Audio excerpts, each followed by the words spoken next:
మహిళ దారుణ హత్య గురైంది. వంశీ రెసిడెన్సీలో శారద అనే మహిళ చంపేశారు దుండగుడు. లోకల్గా మిల్క్ పాయింట్ నిర్వహిస్తోంది ఆ మహిళ. మిల్క్ పాయింట్ దగ్గర శారదను వదిలి వెళ్ళాడు కొడుకు. అయితే షాప్ తెరిచిన కొద్దిసేపటికే ఆ షాప్ను శారద మూసివేసింది. ఆ తర్వాత గుర్తు తెలియని వ్యక్తి నుంచి శారదకు ఫోన్ కాల్ వచ్చింది. శారదతో వాట్సాప్ కాల్ మాట్లాడినట్టుగా పోలీసులు గుర్తించారు. అపార్ట్మెంట్లోకి మాస్క్ ధరించి వచ్చాడు దుండగుడు. పట్టపగలే అపార్ట్మెంట్లోని ఓ ఫ్లాట్లో మహిళ దారుణ హత్యకు గురైన ఈ ఘటన దిండిగల్ పోలీస్ స్టేషన్ పరిధిలో జరిగింది. మేడ్చల్ పోలీసులు తెలిపిన వివరాల ప్రకారం ఆదిలాబాద్ జిల్లా ఉట్నూరుకు చెందిన మహిళ ప్రస్తుతం హత్యకు గురైనట్టుగా తెలుస్తోంది. గత కొద్ది సంవత్సరాల క్రితం ఆవిడ తన కుమార్తో కలిసి మల్లంపేటలోని green park colony road number 2లోని వంశీ రెసిడెన్సీ అపార్ట్మెంట్లో ఉంటుంది. అయితే ప్రధాన రహదారి పక్కన ఓ మిల్క్ పాయింట్ నిర్వహిస్తుంది. సోమవారం ఉదయం మిల్క్ పాయింట్ మూసిందని, అదే రోజు సాయంత్రం పలువురు కస్టమర్లు ఆమె కుమారుడికి ఫోన్ చేశారు. దీంతో అపార్ట్మెంట్లో తమ ఫ్లాట్ పక్కన ఉండే వేరే వ్యక్తికి సమాచారం ఇచ్చాడు. పక్క వ్యక్తులు వెళ్ళి చూడగా ఆమె మంచంపై మృతి చెంది ఉంది. దీంతో ప్రతిరోజు ఉదయం మిల్క్ పాయింట్కి వెళ్ళి తిరిగి రాత్రి 9 గంటల ప్రాంతంలో కుమార్తో కలిసి వచ్చే ఆమె ఎలా హత్యకు గురైందనేది ప్రస్తుతం మిస్టరీగా మారింది. 10 గంటల ప్రాంతంలో మాస్క్ ధరించిన గుర్తు తెలియని వ్యక్తితో కలిసి అపార్ట్మెంట్లోకి వెళ్తున్న దృశ్యాలు సీసీ కెమెరాలో రికార్డ్ అయినట్టు తెలుస్తుంది. మృతురాలతో అతడు వాట్సాప్ కాల్ కూడా మాట్లాడినట్టు పోలీసులు గుర్తించారు. ప్రస్తుతం ఈ ఘటనకు సంబంధించి మిషనరీ ఛేదించేందుకైతే పోలీసులు లోతుగా దర్యాప్తు చేస్తున్నారు. అసలు ఏం జరిగింది, ఆ మహిళ ఎలా హత్యకు గురైందనే అంశంపై కూడా పోలీసులు పూర్తి స్థాయిలో దర్యాప్తు చేస్తున్నారు. అపార్ట్మెంట్లోకి షాప్ మూసేసి ఆమె ఎందుకు వెళ్ళింది, ఆ వ్యక్తి మాస్క్ ధరించి ఎలా లోపలికి వెళ్ళాడు, అలాగే ఆ వ్యక్తితో వాట్సాప్ కాల్ మాట్లాడినట్టుగా కూడా పోలీసులు గుర్తించారు. ఇక ఈ అంశానికి సంబంధించి లోతైన దర్యాప్తు చేస్తున్నారు. ఇక మహిళ హత్యకు సంబంధించి పూర్తి సమాచారం మా ప్రతినిధి పెట్రిషా అందిస్తారు. దుండిగల్లో దారుణమైన హత్య. నగల కోసం ప్రధానంగా శారద అని ఒక మహిళని అతి దారుణంగా హత్య చేసి మరీ చంపారని కూడా పూర్తిగా తెలుస్తుంది. తనకున్న ఏవైతే నగలు బంగారం ఉందో అవంతా కూడా దోచుకొని అతి దారుణంగా గొంతు నిమిరి మరీ చంపారని తెలుస్తుంది. పూర్తిగా అయితే మనం ఇంటి దగ్గరనే ఉన్నాం. ఒకసారి చూసుకుంటే అయితే ఇంట్లోనే జరిగిందని పూర్తిగా అయితే తెలుస్తుంది. ఇక్కడ ప్రధానంగా తను ఉన్న సమయంలో, ఎవరు లేని సమయంలో, కుటుంబానికి సంబంధించిన వాళ్ళు పిల్లలు ఇద్దరు లేని సమయంలో హత్య చేశారు. తను నిద్రపోతుంది ఆ సమయంలో, పట్ట పగలు, అది కూడా హత్య జరిగింది అర్ధరాత్రిలో కాదు. ప్రధానంగా అపార్ట్మెంట్లోకి చొరబడి సుమారుగా 11 o'clock ఆ సమయంలో, 11 AM అంటే మిట్ట మధ్యాహ్నం సమయంలో హత్య అయితే జరిగిందని తెలుస్తుంది. ఒకవైపు చూసుకుంటే కూడా తను నిద్రిస్తున్న సమయంలో, బెడ్ పైన నిద్రిస్తున్న సమయంలో దుద్దులు లాగడం, ఏదైతే కమ్మలు ఉన్నాయో అవంతా లాగేసరికి రక్తం మడుగులో తను అక్కడ పడిపోయి ఉందని కూడా తెలుస్తుంది. ఒకసారి కుటుంబానికి చెందిన వాళ్ళతో మాట్లాడే ప్రయత్నం చేద్దాం. ప్రధానంగా తనని చూసి వాళ్ళ కొడుకు సాయి వినయ్ ఫిర్యాదు చేయడం అయితే జరిగింది. ఒకసారి మాట్లాడే ప్రయత్నం చేద్దాము. ఎప్పుడు జరిగింది ఇన్సిడెంట్, అసలు ఏమైంది? నిన్న 11:30 అప్రాక్స్ జరిగింటుంది. బట్ మాకు తెలిసి వచ్చేసి 7:38 అవుతుంది. నేను ఆఫీస్ నుంచి వచ్చేసరికి కింద పడిపోయి ఉంటే వేరే ఫ్లాట్ వాళ్ళు ఇక్కడ బెడ్ పైన పడుకోబెట్టడం జరిగింది. రోజు అంటే ఇప్పుడు మీరు జాబ్ చేస్తూ ఉంటారా? ఎంతమంది ఉంటారు ఇంట్లో? మమ్మీ నేను ఇద్దరమే ఉంటాం. మీ సిస్టర్ మ్యారీడ్, వాళ్ళు వేరే దగ్గర ఉంటారు. ఫాదర్ లేరు. అంటే ఏ సమయం నుంచి, అంటే మదర్ ఏమైనా వర్క్ చేస్తారా, లేదంటే ఏ సమయం నుంచి ఉంటారు ఇంట్లో? మాకు యాక్చువల్లీ బిజినెస్ ఉంది, మిల్క్ షాప్. నేనైతే జాబ్కి వెళ్తాను. మార్నింగ్ యాజ్ యూజువల్గా నేను మమ్మీ 9 o'clockకి బయలుదేరుతాం ఇంటి నుంచి, లాక్ వేసేసి. నేను మమ్మీని షాప్లో డ్రాప్ చేసి నేను ఆఫీస్కి వెళ్ళిపోతాను. సో నేను మళ్ళీ రిటర్న్ ఈవినింగ్ వస్తాను, అరౌండ్ 8:30 సంథింగ్. సో మళ్ళీ ఇద్దరం ఇంటికి వచ్చేస్తాం. So the whole day the door will be locked, ఎవరు ఉండరు ఇంట్లో. అంటే ఎవరు ప్రధానంగా చేసి ఉండొచ్చు? ఎందుకంటే అపార్ట్మెంట్ మొత్తం కూడా సాయి విద్య అపార్ట్మెంట్స్ అని తెలుస్తుంది. అపార్ట్మెంట్స్ మొత్తంలో కూడా సీసీటీవీ ఫుటేజ్ లేవు. అంటే ఎప్పుడు వచ్చారు ఈ అపార్ట్మెంట్లోకి మీరు? వచ్చి ఎన్ని రోజులు అవుతుంది సుమారు? అపార్ట్మెంట్కి రీసెంట్గా వచ్చాము, 1.5 month అవుతుంది. సీసీటీవీ కూడా మాకు ప్రపోజల్ ఉండే, ఆల్రెడీ మీటింగ్ అది జరిగింది. ఒక 1 monthలో మేము కనెక్షన్ పెట్టేద్దామని అనుకున్నాం సీసీటీవీ రిలేటెడ్. అంటే 1 monthలో రక్కి నిర్వహించి ఎవరైనా దొంగలే ఇదంతా పాల్పడ్డారా, లేకపోతే ప్రధానంగా మీకు ఎవరి మీద అనుమానం ఉందా? అంటే మీకు తెలిసిన వాళ్ళే చేసి ఉండొచ్చు, ఎందుకంటే పట్ట పగలు, ఇది ఏ అర్ధరాత్రిలో జరగలేదు. అంటే ఆల్రెడీ తెలిసిన వాళ్ళే ఈ టైంలో మహిళ ఇంట్లో ఉంటుంది అని సమయంలో డోర్ వేసుకోరా అసలు? జనరల్గా మమ్మీ ఇంటికి రాదు అసలు. యాక్చువల్గా మమ్మీ షాప్కి వెళ్ళిందంటే టిల్ నైట్ అక్కడే ఉంటుంది, నేను తీసుకొస్తే తప్ప. నిన్న లంచ్ అని చెప్పి నిన్న ఇంటికి వచ్చింది. సంథింగ్ ఇది ఎవరో రెక్కి చేసి ఉండొచ్చు అని అనుమానం అనిపిస్తుంది. బట్ మాకు ఇక్కడ ఎవరితో ఎలాంటి ఇవి లేవు. We are all good. గొడవలు ఎవరితోనన్నా అనుమానం అట్లా no no not at all. అంటే ఇది కేవలము డబ్బు కోసం అంటే దొంగతనం నగల కోసమే జరిగిందంటారా? సుమారు ఒంటి మీద ఎంత నగలు ఉండొచ్చు? నగలు పెద్దగా ఏం లేవండి, జస్ట్ కమ్మలు అండ్ ఒక చైన్ ఉంది అంతే. సో మొబైల్ ఒకటి ఉండేది, మొబైల్ తీసుకెళ్ళిపోయారు. అది ఎగ్జాక్ట్గా నాకు ఐడియా లేదండి బంగారం. అంటే ఎవరి మీద అనుమానం మీకు ఏమైనా ఉందా? అంటే ఎప్పుడు కూడా షాప్కి వెళ్తుంటుంది అమ్మ అని చెప్తున్నారు. షాప్కి వెళ్ళింది, మరి ప్రధానంగా నిన్న ఎందుకు ఇంటికి రావాల్సి వచ్చింది? అదే అర్థం కావట్లేదు. అంటే ఎవరైనా పిలిపించి ఉంటారా? అలా ఏమైనా ఉందా? ఫోన్ అయితే పోలీసుల ఆధ్వర్యంలో ఉంది మీకు, అంటే ఎప్పుడు రారని చెప్తున్నారు, మరి ఆ సమయంలో రావాల్సిన అవసరం ఏమొచ్చిందో మాకు అదే క్వశ్చన్ మార్క్ ఉంది. అదే తెలియట్లేదు మాకు. ఎవరి మీద అనుమానం అట్లే? అనుమానం అయితే ఎవరి మీద లేదండి, ఎవరి మీద అనుమానం లేదు. ఎందుకంటే మాకు ఎవరితో గొడవలు ఏం లేవు కాబట్టి అనుమానం ఏమీ లేదు. కాల్ చేశారా నిన్న?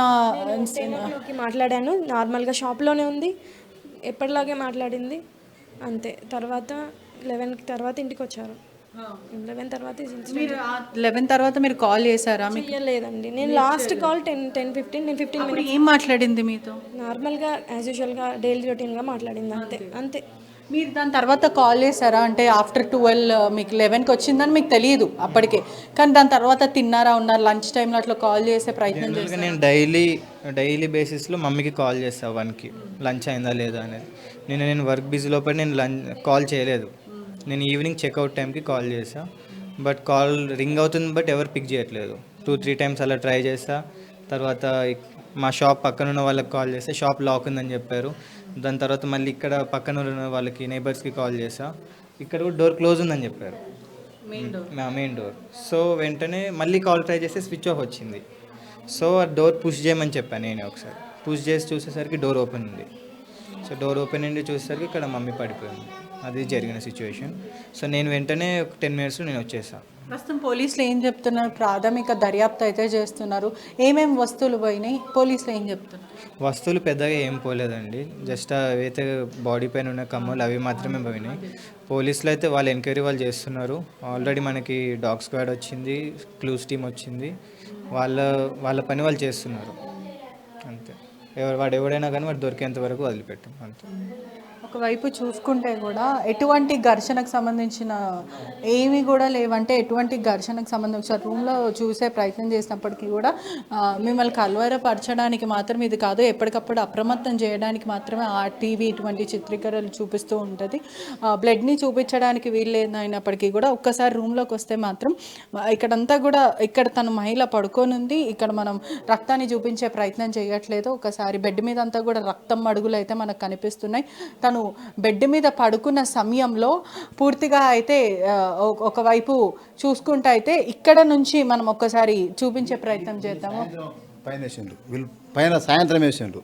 చూసిన తర్వాత అంతకు మొదలు ఇక్కడ కింద పడి ఉండే, ఇక్కడనే ఉండే, కింద పడిపోయింది. బెడ్ మీద వీళ్ళు పడగొట్టారు. సాయంత్రం 6:30-7 సుమారు 6:30-7 ప్రాంతంలో వచ్చేసి అప్పటికి ఆల్రెడీ ఆల్సో ఖతం అయిపోయింది. అప్పటికి ఎవరికి ఫోన్ చేసినా కానీ స్విచ్ ఆఫ్ చోటు చేసుకుందా ఇప్పుడు నిందితుడికి మరి మహిళకి? అది ఎవరికి తెలియదండి. అది అంటే ఇప్పటివరకు మీకు తెలియట్లా అతను తెలిసిన వ్యక్తి ఏంటని తెలియట్లేదు. అది ఒక మిస్టరీగానే ఉన్నది ఇప్పటికీ. అది కూడా అంటే మిస్టీరియస్ డెత్ అనే చెప్పొచ్చు, దారుణమైన హత్య అయినప్పటికీ ఇక్కడ చూస్తుంటే కూడా క్లూస్ టీమ్ వచ్చి పూర్తిగా ఫింగర్ ప్రింట్స్ ఆధారాలన్నీ సేకరించడం అయితే జరిగింది. ఒకవైపు మనము చూసుకుంటే కూడా ప్రధానంగా మహిళని అతి దారుణంగా హత్య చేసి ఏదైతే చెబుకున్న కమ్మలు కానీ పూర్తిగా చైన్ కానీ ఇదంతా కూడా ఒక 3-4 తులాల వరకు ఉంటుందని చెప్తున్నారు.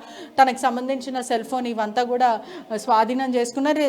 ప్రధానంగా దొంగతనంగా చిత్రీకరించే ప్రయత్నం చేశారు. అంటే ఏదైనా ఇంటర్నల్గా గొడవల వల్లనో లేకపోతే కావాలనే ఎవరైనా చేశారా, లేదంటే దొంగతనంగా చిత్రీకరించి ప్రయత్నం చేసి దీన్ని సర్దుమరపడానికి చేశారా అనే ప్రయత్నంలో పోలీసులు అయితే అన్ని కోణంలో అయితే దర్యాప్తు చేస్తున్నారు. కుటుంబ సభ్యులు మాత్రం మాకు ఎటువంటి ఎవరితో కానీ గొడవలు లేవని చెప్తున్నారు. ప్రధానంగా ఈ కుటుంబ సభ్యులతో మాట్లాడే ప్రయత్నం చేసినాం. ఎంతో రోధిస్తున్నారు. చాలా సస్పీషియస్ డెత్గా అనిపిస్తుంది.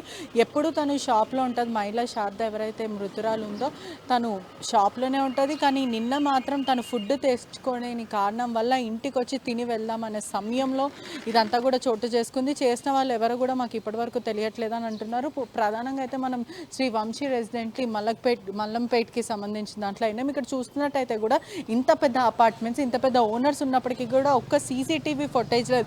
ఎన్నిసార్లు సైబర్ క్రైమ్ వాళ్ళు చెప్పడమే కానీ అధికారులు చెప్పడము, పోలీసులు చాలాసార్లు ప్రధానంగా చెప్పారు. ఇప్పుడు ఉన్న జనరేషన్లో చాలా మటుకు క్రిమినల్ యాక్టివిటీస్ ఒఫెన్సివ్ జరుగుతున్నాయి.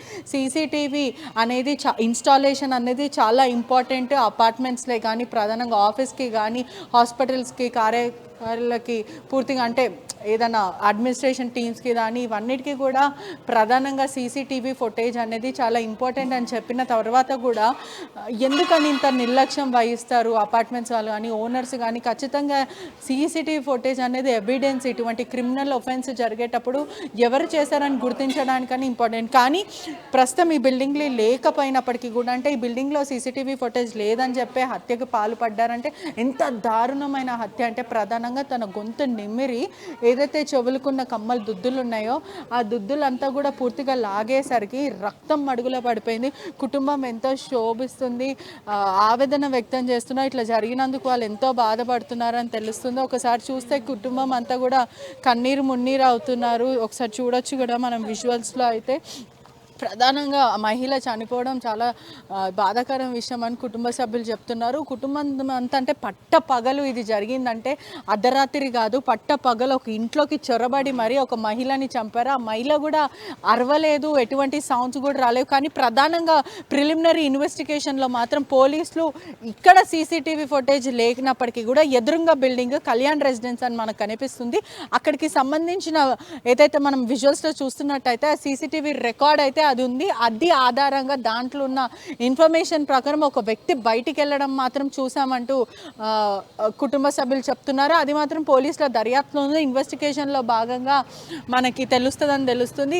ఒకవైపు ఇక్కడ చూసుకుంటున్నట్టయితే ఇంత పెద్ద అపార్ట్మెంట్స్లో ఖచ్చితంగా సీసీటీవీ ఫుటేజ్ 2 నుంచి 3 వరకు కెమెరా ఇన్స్టాలేషన్ మనం ఇక్కడ చూడొచ్చు. అక్కడ ఒకటి ఉంది, పూర్తిగా ఇక్కడ నుంచి ఉంది. అంటే ఆ నిందితుడు ఇట్లా వెళ్ళే సమయంలో ఫుటేజ్ అయితే ఉండాలంటే ఇన్ని బిల్డింగ్స్లు ఉన్నప్పటికీ కూడా ఇవి సుమారుగా 2 సంవత్సరాల నుంచి కట్టిన బిల్డింగ్స్ అయినప్పటికీ కూడా కొన్ని బిల్డింగ్స్ ముందు అంటే ఎదురుంగా బిల్డింగ్ మనం చూడొచ్చు, శుభకర్ రెసిడెన్స్ అని కనిపిస్తుంది.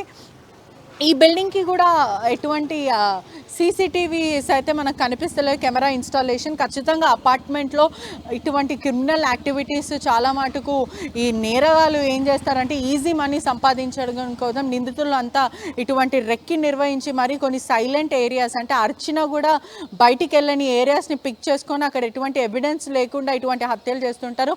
ప్రజలని భయప్రాంతులకు గురి చేయడానికి కాదు, కేవలం అప్రమత్తం చేయడానికి మాత్రమే మా ఈ ప్రయత్నం చేస్తుంటాము. మొత్తం మీద కూడా ఎప్పటికప్పుడు అప్రమత్తంగా ఉండాలని తెలియజేస్తూ